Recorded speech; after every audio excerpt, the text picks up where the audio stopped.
ఇంకొక అంశం ఇదే బుక్లో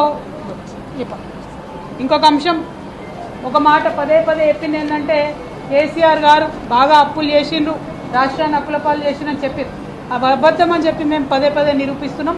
మళ్ళీ ఇది ఈరోజు ఇచ్చినటువంటి ఈ పుస్తకం ఇందులో వాళ్ళే నిరూపించుకుంటూ తెలంగాణ రాష్ట్రం ఏర్పడ్డప్పటి నుంచి ఈ రోజు వరకు జరిగినటువంటి అప్పు 4,37,000 కోట్లని మరి ప్రభుత్వమే ఇచ్చింది.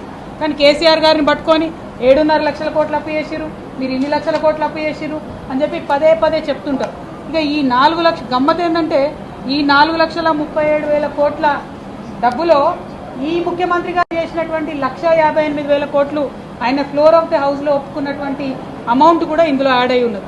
అంటే కేసీఆర్ గారు చేసినటువంటి అప్పు మీద వాళ్ళు తప్పుడు ప్రచారం చేసిందన్న విషయాన్ని ప్రభుత్వము మరి ఈ 2 పుస్తకాలలో కూడా ఈ బడ్జెట్లో రాసి ఇవ్వడం అన్నటువంటిది వాళ్ళ అసత్యాలను ఎండగట్టేటట్టుగా ఉన్నది. ఈ విషయం ప్రజలు గమనించాల్సిందిగా కోరుతా ఉన్నాం.